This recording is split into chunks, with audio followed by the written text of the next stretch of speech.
예, 우리는 작년 초부터 구속사적 성경 해석에 의한 설교를 하고 있는, 강의를 하고 있는데, 그 창세기에 이어서 두 번째 책인 출애굽기를 우리가 그동안 여러 주 살펴보고 있습니다. 우리가 이제 창세기 다음에 두 번째 이 책을 출애굽기라고 합니다만, 애굽에서 나온 이야기다, 그런 말이죠. 근데 사실은 이 두 번째 책의 제목은 출애굽기라기보다는 언약 수립기다 하는 명칭이 더 적합하다고 할 수가 있을 것입니다. 언약을 세운 이야기다.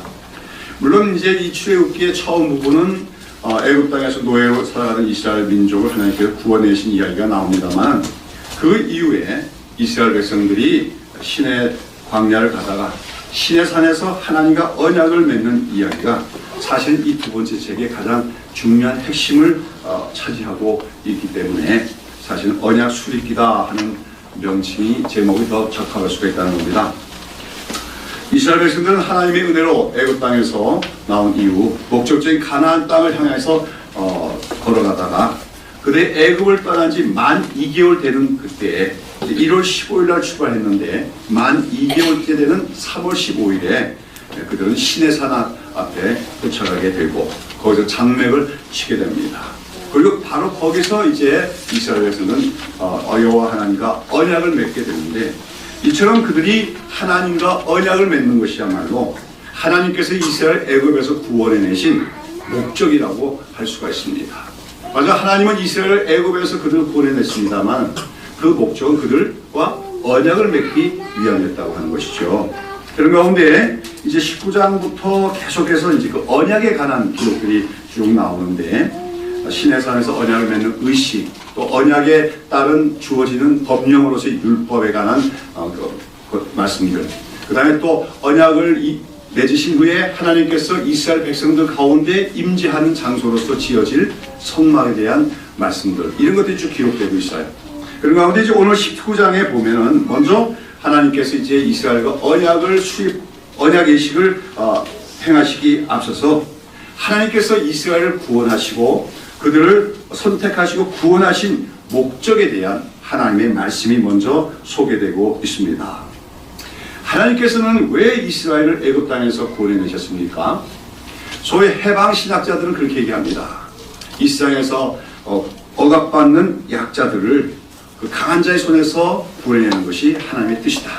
그러한 것을 보여준 대표적인 사건이 출애굽이라고 그렇게 보고 있습니다만, 그러나 이 출애굽 사건은 하나님께서 그저 약자를 강자로부터 구원해낸 사건이 아니라 어떤 아주 중요한 목적을 가지고 그들을 애굽에서 해방시키는 것으로서, 그것은 바로 이스라엘 온 세상 가운데 모든 민족 가운데서 하나님과 언약을 맺은 민족으로 삼으시기 위한 것이었다는 것입니다.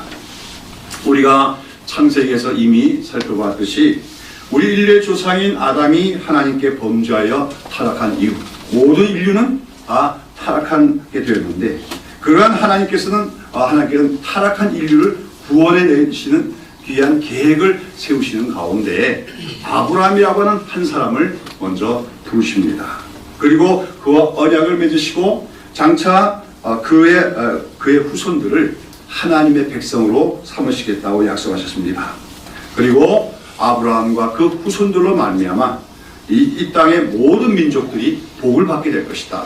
그 복이라는 바로 구원을 얘기하는 건데, 바로 아브라함과 그의 후손들로 말미암아 이 세상에 있는 모든 민족들이 하나님의 구원을 받게 될 것을 약속하셨습니다. 이처럼 이제 하나님과 아브라함 사이에 맺어진 언약, 이 언약을 아브라함 언약이라고 부르는데, 사실 성경 전체는 이 아브라함 언약이 성취되는 과정이다. 그것이 구속 역사의 과정이라고 얘기할 수가 있습니다. 그런 가운데 이제 하나님께서는 그 아브라함과 언약을 맺으신 때부터 약 400년 후에 이제 하나님께서는 그 언약을 이루시기 위해서 그 아브라함 후손인 이스라엘 민족을 애굽으로부터 불러내시고 그 시내산에서 언약을 맺으심으로써 아브라함의 후손인 이스라엘을 하나님의 언약 백성으로 삼고 계신 것입니다. 우리가 이제 창세기에서 봤듯이 아브라함의 손자인 야곱 때 야곱과 그의 70명 가족이 애굽에 내려가서 큰 민족이 되어집니다. 그리고 그때부터 이제 그들은 이스라엘 민족이라고 불리게 되고 그들은 하나님의 백성으로 불렸지요. 하나님께서 이미 시내산 언약을 맺기 전에도 이스라엘과 가르쳐 나의 아들 나의 장자라고 말씀하시면서 이스라엘 민족이 하나의 백성임을 말씀하셨습니다. 그러나 이제 시내산에서 언약을 체결함으로써 이제 그들은 비로소 정식으로 하나님의 백성이 되는 것이라고 할 수가 있습니다. 그러니까 말하자면 오늘 살펴보는 대로 이스라엘 민족이 시내산에서 하나님과 언약을 맺기 전까지 그들은 마치 하나님 여호와 하나님과 약혼을 한 상태였다고 볼 수가 있는 거지요. 그러다가 이제 이 시내산에서 언약을 맺는 그 언약을 통하여서 그들은 하나님과 정식으로 결혼식을 올리는 것과 같아. 그러니까 하나님과의 언약은 결혼식과 같다고 할 수가 있다고 하는 것이죠. 그런 가운데 오늘 우리가 살펴보는 19장 1절부터 6절의 본문에 보면 이제 하나님께서 이스라엘과 언약을 맺으시면서 이스라엘 그처럼 하나님의 언약 백성으로 선택하신 목적을 선포하고 계신 것입니다. 4절에 보면 하나님께서 이스라엘 민족을 어떻게 구원해 내셨는가를 그들이 기억하게 하십니다. 하나님께서 이스라엘 민족을 노예로 사로잡고 있던 애굽 사람들에게 큰 재앙들을 내심으로써 이스라엘을 애굽에서 나오게 하셨습니다. 그리고 그 이후에 하나님께서는 독수리 날개로 그들을 업어 지금 그들이 도착한 곳까지 인도하셨다고 말씀하십니다. 그래서 독수리 날개로 업어 그들을 인도했다 하는 표현은 이제 큰 어미 독수리가 아직 날개짓도 제대로 하지 못한 자력으로 날 수 없는 그 새끼를 자기 날개로 큰 날개 아래 보호하기도 하고 또 그 날개에 얹어서 장소를 이동하는 것을 비유적으로 묘사하는 표현이죠. 여기서 말하면 이스라엘이 애굽에서 나온 이후에 2달간 광야길을 걸어서 이 시내산에 도착하기까지의 여정이 마치 어미 독수리가 그렇게 자기 스스로 날 수도 없는 새끼 독수리를 날개에 얹어서 옮기는 것 같은 과정과 같았다. 이렇게 말씀하고 계시는 거죠. 그렇습니다. 이스라엘 백성들이 애굽에서 나온 후 그들이 이까지 온 것은 그들의 힘으로 온 것이 아니라 하나님의 은혜와 하나님의 국률하신 보호하심으로 말미암아 시내산까지 도착했다고 하나님 말씀하고 계시지요. 이스라엘 백성들이 애굽에서 나올 때 홍해를 건넌 후에 아마 그들은 이제 자기들 앞에 아주 탄탄대로가 열리게 되고 가나안까지 가는 데서 큰 힘도 안 들이고 평탄하게 가게 될 것을 아마 그들은 기대했을 것입니다. 그러나 어땠습니까? 막상 홍해를 건넌 후에 그들 앞에 나타난 것은 가도 끝이 없는 황량한 광야와 한낮에는 내려쬐이는 뜨거운 태양과 밤중에는 참 살을 에이는 추위, 그리고 먹을 양식도 없고 마실 물도 찾기 힘든 그런 삭막하고 거친 광야였습니다. 그래서 그들은 왜 이렇게 힘들고 고통스러운 곳으로 우리를 인도했느냐고 모세와 아론에게 원망을 하기로 했습니다. 이럴 바야 차라리 지금이라도 애굽 땅으로 돌아가는 것이 낫겠다고 반항을 하기도 했습니다. 그러나 그런 이스라엘에 대해서 하나님께서는 인내하십니다. 그래서 낮에는 구름 기둥으로 밤에는 불 기둥으로 그들을 보호하시면서 인도하시는 한편 또 그들에게 매일 필요한 양식으로 일용할 양식으로 매일 하늘로부터 만나를 내려주시고 또 그들이 마실 물이 없을 때에는 반석에서 생수가 나도록 하셔서 그들의 생존에 필요한 모든 것을 공급해 주셨습니다. 또 아말렉 족속이라고 하는 사나운 민족이 그들을 공격했을 때 또 하나님께서 여호와 니시가 계셔서 그들을 물리쳐서 이스라엘을 보호하시기도 했다고 하는 것이죠. 그러므로 이스라엘이 지금 이 시내산까지 온 여정, 2달간의 여정은 그들 자신의 힘으로 온 것이 아니라 하나님께서 그 은혜와 사랑으로 긍휼하심으로 인도하신 것이다. 맞으면 어미 독수리가 그 날개에 새끼를 얹어 옮길 것과 마찬가지라고 말씀하십니다. 이것은 무엇보다도 이스라엘 백성들에게 이제 언약을 맺으셔서 하나님은 여호와 하나님은 어떤 분인가 할 때 그 여호와 하나님은 그처럼 이스라엘 향한 사랑과 긍휼과 은혜가 넘치는 하나님이심을 기억하라고 하는 말씀으로 볼 수가 있습니다. 그러면서 이제 하나님께서는 왜 그처럼 이스라엘 애굽 땅에서 구원해내시며 또 이때까지 은혜를 베풀어 오셨는지 그리고 그 목적에 대해서 이제 선포하시는데 그것이 바로 5절과 6절의 말씀입니다. 우리 다 같이 한번 같이 읽으시겠습니다. 5절 6절 세계가 다 내게 속하였나니 너희가 내 말을 잘 듣고 내 언약을 지키면 너희는 열국 중에서 내 소유가 되겠고 너희가 너희에게 대하여 제사장 나라가 되며 거룩한 백성이 되리라. 너는 이 말을 이스라엘 자손에게 고할지니라. 하나님께서 먼저 온 세계가 다 여호와 하나님께 속한 것임을 선언하십니다. 여기서 온 세계가 다 내게 속하였다 하는 이 말은 온 세계에 대한 하나님의 주권과 소유권에 대한 선포로서 하나님께서 이 말씀하신 것은 여호와 하나님은 단지 이스라엘 민족에게만 국한되는 그런 지역신이나 민족신이 아니라고 하는 뜻입니다.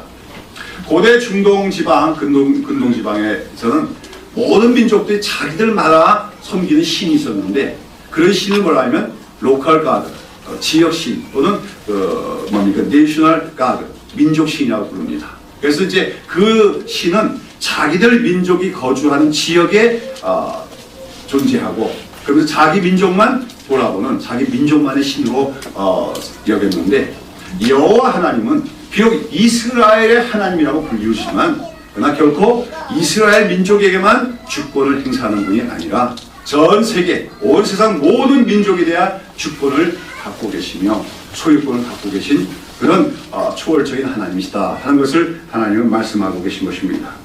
그러면 또 하나님께서 여기서 온 세계가 다 내게 속하였다 하는 이 말은 그처럼 하나님의 우주적인 주권과 소유권을 선언하는 동시에 또 하나님의 관심사는 이스라엘에게만 있는 것이 아니라 전 세계 모든 민족, 전 세계 모든 나라 사람들에게도 관심이 있음을 말씀하고 계시다는 것이죠. 앞서도 말씀드렸처럼 하나님께서는 인간류가 범죄하고 타락한 이후부터 모든 인류를 구원하실 구원 계획을 세우신 것입니다. 하나님의 관심사는 늘 모든 민족을 구원하는 데 있었다고 하는 것이죠. 그러면서 이제 하나님께서 이스라엘을 특별히 자기의 선택된 백성으로 부르시고 계신 것은 그런 전 세계 모든 민족을 구원하는 려고시하는 하나님의 뜻, 하나님의 구원 계획과 관련된 것임을 또한 암시하는 말씀이기도 한 것입니다. 그러면서 하나님께서 이제 이스라엘을 특별히 선택된 민족으로 부르셔서 그들과 언약을 세우신다는 사실을 밝히시면서 그들이 이제 하나님과 맺은 언약을 잘 지키게 되면은 그들이 복을 받게 될 것을 말씀하십니다. 자, 그러면 하나님께서는 이스라엘 백성들이 하나님과 맺은 언약을 잘 지키면은 어떤 복들을 주시겠다고 약속하십니까? 세 가지죠. 뭡니까? 너희가 뭐가 되고 열국 중에서 내 소유가 되겠고 내게 대하여 제사장 나라가 되고 그 다음에 거룩한 백성이 되리라. 이 세 가지 약속을 하나님께서는 하고 계십니다. 제일 먼저 하나님께서는 이스라엘을 열국 중에서 뭐로 삼으시겠다고 말씀하십니까? 내 소유, 나의 소유로 삼겠다고 말씀하셔요. 이 소유라고 하는 말은 그냥 우리가 어떤 사람이 갖고 있는 모든 소유물들 중에 일반적인 평범한 소유물을 말하는 것이 아니라 여기 소유에 해당하는 히브리어는 세굴라인데 이 세굴라라는 말은 어떤 사람이 갖고 있는 많은 소유물 중에서도 특별히 가장 귀중하게 여기며 아끼는 특별한 소유물, 또 그 소유물 중에서 가장 값진 소유물을 가리키는 말이 이 세굴라란 말입니다. 그래서 영어 성경은 treasured possession이라고 되어 있죠. 아주 값비싼 소유물이다, 그렇게 번역하고 있습니다. 즉 하나님께서는 온 세계가 뭡니까? 다 하나님께 속했다고 말씀하셨지만 그러나 만약에 이스라엘 민족이 하나님께 순종하면 하나님의 언약을 잘 지키기만 한다면 그 이스라엘 민족은 세상 열방 중에서도 가장 하나님이 소중하게 여기고 아끼시는 그런 특별한 민족으로 삼으시겠다 하는 말씀인 것입니다. 그리고 이어서 하나님께서는 그들이 언약을 잘 지키게 되면 그들이 하나님께 대하여 무엇이 되라고 말씀하십니까? 내게 대하여 제사장 나라가 되고 그렇게 말씀하십니다. 제사장 나라, 제사장인 나라라는 뜻이겠지요? 그러면 제사장은 뭐 하는 사람입니까? 예, 우리 성경 속에서 보면 제사장은 어떠한 사람인가가 나타나죠. 제사장은 한마디로 하나님과 사람들 사이에서 중재 역할을 하는 사람입니다. 그래서 먼저 사람들을 위하여 제사를 드리는데 주로 그 제사가 사람들의 그 죄를 용서하기 위한 제사를 드리는 사람이 바로 제사장입니다. 그리고 또 제사장은 하나님 앞에 나가서 사람들을 위하여 기도하기도 합니다. 그들의 형편, 그들의 어려운 사정들, 그것을 하나님께 위하여 대신 간구하는 사람이 제사장이죠. 그리고 또한 그 제사장은 또 하나님을 대표해서, 하나님을 대신해서 사람들에게 축복하기도 하고, 특별히 하나님의 뜻과 하나님의 말씀을 사람들에게 전달하는 사람이 제사장이기도 하다. 그러면서 제사장은 중보자다, 중재자라고 할 수가 있다고 하는 것이죠. 근데 이스라엘이 하나님의 말씀과 언약을 잘 지키면 그들이 하나님께 대하여 제사장 나라가 된다는 말은 무슨 말입니까? 바로 이스라엘은 하나님과 이 세상 모든 민족 사이에서 바로 그처럼 중재하는 나라가 되려고 하는 말씀입니다. 그런데 이 제사장 나라는 말, 이 제사장 나라는 말이 이제 우리가 구약성경은 히브리어로 기록됐는데 나중에 유대인들이 이 히브리어 성경을 헬라어로 번역을 해요. 그 헬라어 번역을 70인경 성경이다 그렇게 부르는데, 그 70인경 성경에서는 이 제사장 나라는 말을 왕같은 제사장지 그렇게 번역했습니다. 바실레이온 히 에라튀마란 말인데, 이건 왕같은 제사장직이란 말은 제사장은 제사장인데 무엇을 겸해 있는 사람이에요? 왕직을 겸해서 갖고 있는 제사장, 그걸 우리가 왕같은 제사장이라고 부르는데, 나중에 신약 성경에서도 그 번역을 채택하고 있는 걸 보게 되었습니다. 이스라엘은 하나님과의 언약을 잘 지키면 제사장 나라가 될 것입니다. 동시에 그들은 왕같은 제사장이 될 거다 하는 말은 뭐냐면, 그들이 하나님과 세상 나라 사이에서 제사장직을 행하는 그러한 나라와 민족이 되는 동시에 또 왕과 같은 민족이 되리란 말씀입니다. 한마디로 세상 모든 민족 가운데 꼬리가 되지 않고 머리가 되고 으뜸이 되며 그 말은 통치권을 행사하는 그런 민족과 나라가 되리라 하는 말이 바로 왕같은 제사장직이라고 하는 말씀인 것입니다.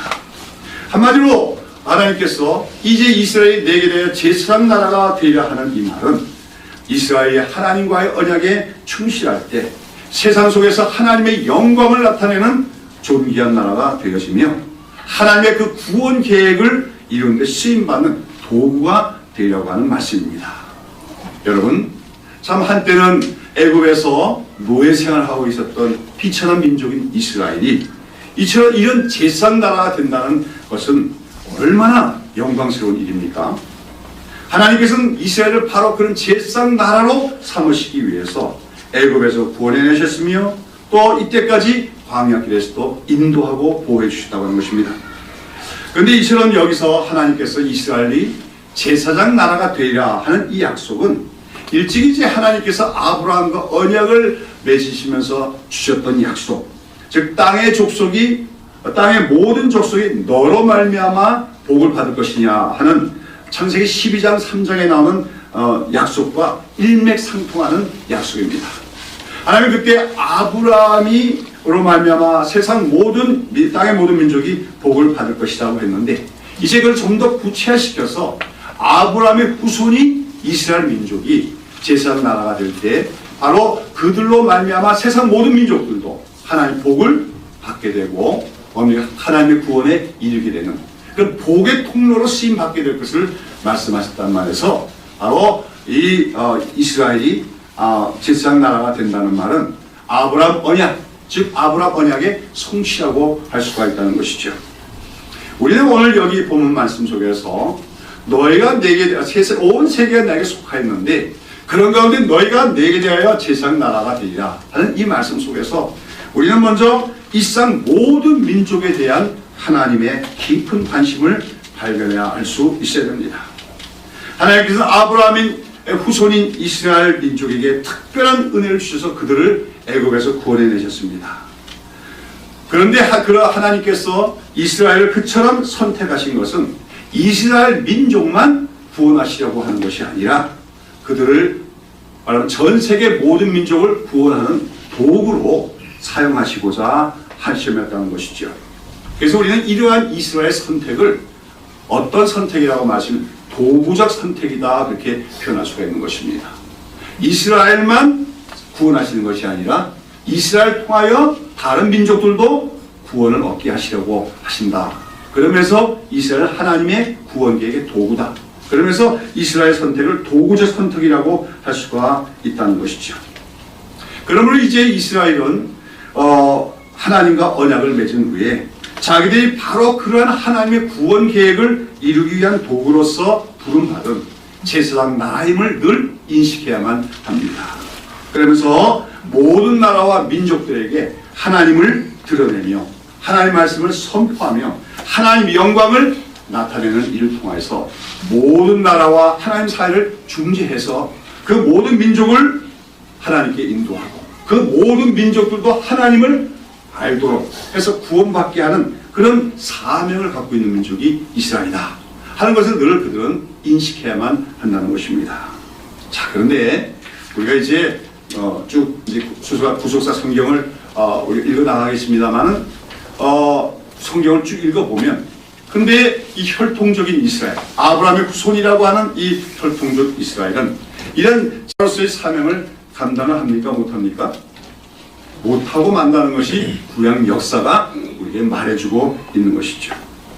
우리가 나중에 이제 예수님 당시에 보면 이 아브라함의 혈통적 후손인 이스라엘 민족, 아니 유대인들은 하나님께서 자기들을 이렇게 도구적 뭡니까? 하나님의 구원의 도구로 사용하시고자 부르셨다는 그런 사실을 망각하고 자기들만이 자기 민족만이 하나님의 선택을 받고 구원을 받은 민족이라고 하는 그 선민사상인데 그 선민사상과 편협한 민족주의 신앙에 빠져들어서 결국 그것이 이스라엘 민족이 하나님의 구속 역사에서 실패하고 마는 중요한 원인의 하나가 되는 것입니다.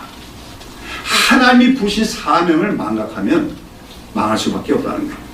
하나님이 주신 사명을 망각하는 민족은 그건 뭡니까? 실패할 수밖에 없다고 하는 것이죠. 아무튼지 하나님께서는 이스라엘이 하나님의 언약을 잘 지키면 세상 가운데서 하나님께 대하여 제사장 나라가 되리라고 하는 그런 영광스러운 약속을 주십니다. 그러면서 이어서 하나님께서는 그들이 언약을 잘 지키면 거룩한 백성이 되라고 말씀하시는데 여기서 거룩하다는 말은 두 가지 의미가 있어요. 이 거룩하다는 말은 하나는 구별된다 하는 의미가 있고 또 하나는 정말로 도덕적으로나 그런 면에서 성결한 것을 의미합니다. 이스라엘이 하나님과 언약을 잘 지키면 그런 세상 속에서 다른 민족과는 구별되는 그런 민족이 될 것입니다. 동시에 그들은 성결한 삶을 살아가는 그런 거룩한 백성이 될 것이라고 하나님은 약속하시는 것입니다. 아무튼 오늘 우리가 읽어보는 본문을 보면 하나님께서 이스라엘을 부르시고 언약을 맺으시면서 그들에게 주시는 약속은 정말로 영광스럽고 복된 것이 아닐 수가 없습니다. 너희가 나의 특별한 소유가 될 것이다. 너희가 나에게 대하여 제사장 나라가 될 것이다. 그리고 너희가 거룩한 백성이 되리라. 이러한 약속은 정말 영광스럽고 복된 약속인 것입니다. 자, 그런데 우리가 여기서 이제 알아야 될 것은 이처럼 우리가 하나님께 이스라엘을 부르시고 그들과 언약을 맺으시는 목적에 대해서 말씀하시는 것을 살펴보다 보면 하나님께서 이처럼 이스라엘과 시내산에서 맺으시는 언약, 이 언약을 무슨 언약이라 합니까? 시내산 언약이라고 하는데요. 이 시내산 언약은 원래 하나님께서 그들의 조상인 아브라함과 맺으셨던 언약과 조금 차이가 나는 것을 우리가 발견할 수가 있습니다. 여러분 우리가 창세기 12장에서부터 보면 하나님께서 아브라함을 부르시고 그와 언약을 맺으시는 것을 볼 수가 있어요. 보면 하나님이 여러 차례 하나님과의 언약을 강조하시고 다시 말씀해 주시면서 아브라함이 여러 가지 약속을 주시죠. 그 중요한 약속이 이제 세 가지가 볼 수 있는데 첫 번째는 너의 후손이 큰 민족이 될 것이다 한 것이고 다음으로는 아브라함이 도착한 이 가나안 땅, 이 땅을 아브라함과 그 후손들에게 기업의 땅으로 주시라고 하는 것. 그 다음에 세 번째가 아브라함과 그의 후손으로 말미암아 세상 모든 민족이 복을 받게 되는, 즉 복의 근원이 되게 하겠다는 약속이 하나님이 아브라함에 주신 약속입니다. 근데 이걸 우리가 아브라함 언약을 하는데, 근데 그 언약 속에서 하나님께서는 아브라함에게 네가 나에게 이렇게 하면, 네가 나에게 이렇게 무슨 행위를 하면 그러면 내가 그 대가로 너를 복의 근원으로 삼아주고 네 후손을 큰 민족이 되게 하고 이 땅을 기업으로 주시겠다고 말씀하지 않으십니다. 하나님 일방적으로 약속하십니다. 우리가 알다시피 창세기 나온 아브라함 보면 때로는 실패도 하기도 하고 어떻게 보면 좀 윤리적으로 문제가 있는 행동도 하는 사람이에요. 그러나 하나님은 일방적으로 너의 후손이 큰 민족이 되리라, 너와 네 후손에게 이 땅을 주리라, 그리고 너와 네 후손이 복의 근원이 되리라고 하는 약속을 일방적으로 주신다. 그래서 이러한 하나님께서 아브라함과 맺은 언약을 일방적 언약이라고 합니다. 그렇죠? 언약을 맺는 것은 쌍방의 언약을 맺는데 그 언약의 그 언약 당사자 중에 한쪽에서 다른 한편에 대해서 아무 조건도 없이 뭘 해주겠다고 약속하는 것, 이것을 우리가 일방적 언약이라고 하고 또는 줄여서 그냥 약속이라고도 하게 되어지는 것이죠. 자, 그런데 오늘 우리가 본문에 보면 하나님께서 이스라엘과 맺으신 언약은 조금 다르죠. 그럼 조건이 따르고 있습니다. 어떤 조건이 따릅니까? 너희가 나에게 순종하면 그래요. 너희가 나의 언약을 잘 지키면 그랬는데, 이 언약을 잘 지킨다는 말은 이제 하나님은 이스라엘과 언약 예식을 치른 후에 그들에게 언약을 맺은 이스라엘 지켜야 될 법령으로서 뭘 주십니까? 십계명과 율법들을 주시게 됩니다. 그래서 이스라엘이 이제 그 하나님의 율법을 받아서 그걸 잘 지키고 하나님의 말씀에 순종하면 그것이 언약을 지키는 것이 되어지는데, 그렇게 이스라엘이 언약을 잘 지키면은 뭐가 되어갔어요? 너희가 내 소유가 되고 제사장 나라가 되고 거룩한 백성이 되리라고 하는 말씀입니다. 그러니까 거꾸로 말하면 어떻게 되는 거죠? 만약 이스라엘이 불순종한다면, 하나님의 언약을 잘 지키지 않는다면 어떻게 된다는 거예요?